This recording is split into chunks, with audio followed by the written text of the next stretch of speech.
चला तर मंडळी, आज आपण शेवग्याच्या शेंगांची मस्त चमचमीत, झणझणीत आणि रस्सेदार भाजी बनवणार आहोत, तीही तर्रीवाली. तर त्यासाठी मी इथे घेतलेले आहे पावशर शेवग्याच्या शेंगा. शेवग्याच्या शेंगा आपल्याला 2 ते 2.5 इंच लांबीच्या कापून घ्यायच्या आहे आणि त्यांची वरची साल व्यवस्थित काढून घ्यायची आहे, या पद्धतीने व्हिडिओत दाखवलेल्या पद्धतीने. त्यासाठी आपण मसाला भाजायला 2 मोठ्या आकाराचे कांदे कापून घेतलेले आहे. धने, जिरे, मोहरी, तमालपत्र, 2 मिरच्या, अर्धा इंच आल्याचा तुकडा, लसूण, कांदा लसूण मसाला, गरम मसाला, धना पावडर, मिरची पावडर, हे सर्व साहित्य आपण भाजून घेणार आहोत. अर्धी वाटी किसलेलं खोबरं छान आपण भाजून घेणार आहोत. त्यासाठी मी गॅसवर कढई गरम करायला ठेवलेली आहे. त्यात 2 तमालपत्राची पाने, लसूण, अद्रक, मिरची, जिरे, मोहरी व्यवस्थित आपल्याला भाजून घ्यायचे आहे. मसाले भाजताना अजिबात घाई करायची नाही आहे. मेन म्हणजे आपण मसाले छान भाजले तर भाजी आपली कोणतीही असो छानच होणार आहे. थोडेसे धने टाकून घेऊ आणि छान मंद आचेवर थोडासा रंग बदलेपर्यंत आपण हे सर्व साहित्य भाजून घेणार आहोत. मसाले भाजताना अजिबात घाई करायची नाही आहे, व्यवस्थित भाजून घ्यायचे आहे. बघू शकता तुम्ही व्हिडिओत दाखवल्याप्रमाणे आपण छान भाजून घ्यायचे आहे.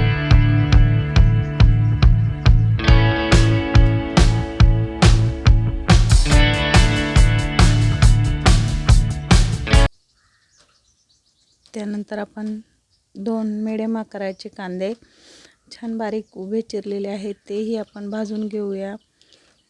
कांदा भाजताना आपल्याला गॅसची फ्लेम मिडियम ठेवायची आहे. थोडंसं तेल टाकून छान मऊसूत आणि कांद्याचा रंग बदलेपर्यंत आपण कांदा छान भाजून घेणार आहोत. मेन प्रोसेस हीच आहे मसाला भाजण्याची. मसाला योग्य रीतीने भाजला गेला तर आपली भाजी एकदम छान आणि चविष्ट चवदार होते. मसाला भाजताना अजिबात घाई करायची नाही आहे. मसाला छान भाजला त्याचा छान वास पण येतो आणि छान भाजीला चव पण येते. या पद्धतीने आपण कांदा भाजून घ्यायचा आहे. जास्त ब्राऊन करायचा नाही आहे, थोडा मिडियमच ठेवला आहे मी. भाजीला पण रंग छान येतो. यानंतर आपण थोडेसे खोबरे घेतलेले आहे, ते आपण छान गोल्डन रंग येईपर्यंत भाजून घेणार आहोत. खोबरं भाजताना गॅसची फ्लेम कमीच ठेवायची आहे, खोबरं लवकर जळतं. खोबरं जर जळालं तर आपल्या भाजीची चव पूर्ण बिघडते. या पद्धतीने आपण सर्व मसाला भाजून घेतलेला आहे. मिक्सरला बारीक करून घेऊ, त्याची चांगली पेस्ट करून घ्यायची आहे. सर्व मसाला मी मिक्सरच्या भांड्यात काढून घेत आहे आणि थोडंसं पाणी टाकून मी हे सर्व मिक्सरला छान बारीक करून घेणार आहे.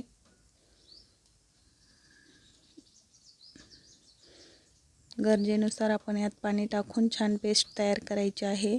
चला तर आपण भाजीला फोडणी देऊया.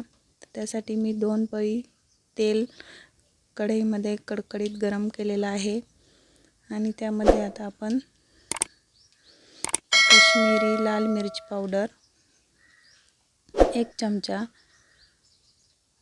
कांदा लसूण मसाला, हळद पावडर, धना पावडर आणि थोडीशी मिरची पावडर, मीठ तेलामध्ये टाकून घेतलेली आहे आणि आपण तयार करून घेतलेली पेस्ट यामध्ये टाकून घ्यायची आहे. छान तेल सुटेपर्यंत आपण हे सर्व साहित्य भाजून घेणार आहोत. मिक्स करून घ्यायचं आहे.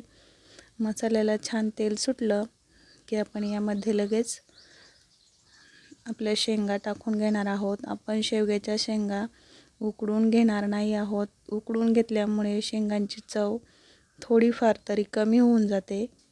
त्यामुळे कधीही शेवग्याच्या शेंगाची भाजी बनवताना शेवग्याच्या शेंगा आपण उकडून घ्यायच्या नाही आहेत.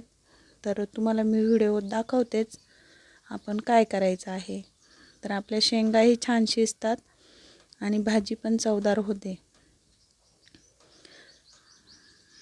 छान मसाल्याला आपल्या तेल सुटलेलं आहे. व्हिडिओत दाखवल्याप्रमाणे आपल्याला मसाला छान तेल सुटेपर्यंत भाजून घ्यायचा आहे. आणि यामध्ये आपण कट करून घेतलेल्या शेवग्याच्या शेंगाही टाकून घेतलेल्या आहे.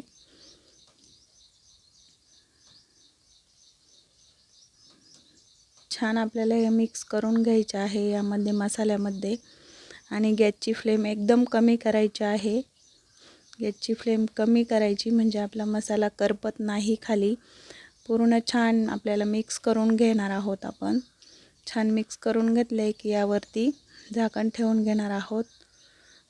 तर आपण 5 ते 7 मिनटं आपण या शेंगांना वाफवून घेणार आहोत. शेंगांना टेस्ट पण छान येते, चव पण छान येते आणि शेंगा आपल्या शिजतात पण छान. तर झाकण ठेवून घेतल्यामुळे आपल्या शेंगा छान शिजलेल्या आहेत, बघू शकता तुम्ही. आणि आपला मसाला पण खाली लागलेला नाही आहे. तर यामध्ये मी 2 ग्लास गरम केलेलं पाणी, 2 कप छान उकळून गरम केलेलं पाणी यात टाकून घेतलेलं आहे. थंड पाणी अजिबात टाकायचं नाही, नाहीतर आपल्या शेंगा कच्च्या राहू शकतात. आपल्याला शेंगा वेगळ्या एक्स्ट्रा शिजवून घ्यायची गरज येत नाही. याच पद्धतीने शेवग्याच्या शेंगांची भाजी बनवा, अगदी अप्रतिम होते. तर आपण थोड्या वेळासाठी आपण या पद्धतीने झाकण ठेवून घेणार आहोत. झाकण ठेवून बघू शकता आता आपली भाजी तयार आहे. छान तरी पण आलेली आहे, रंग पण छान येतो आणि सुगंध, बापरे, इतका छान सुगंध साऱ्या घरभर पसरलेला आहे. एकच नंबर भाजी झालेली आहे. आपल्या भाजीला तवंग पण छान आलेला आहे. तर आपण गॅस बंद केलेला आहे, बघू शकता तुम्ही. चला आपण लगेच भाजी सर्व करूया. आपली भाजीचा रस्सा घट्टही नाही झालेला, जास्त पातळही नाही झालेला, आपल्याला पाहिजे तसा त्या रंगाचा रस्सा आपला तयार आहे. तर आपण लगेच भाजी सर्व करून घेऊया. या पद्धतीने नक्की बनवा. आवडल्यास लाईक करा.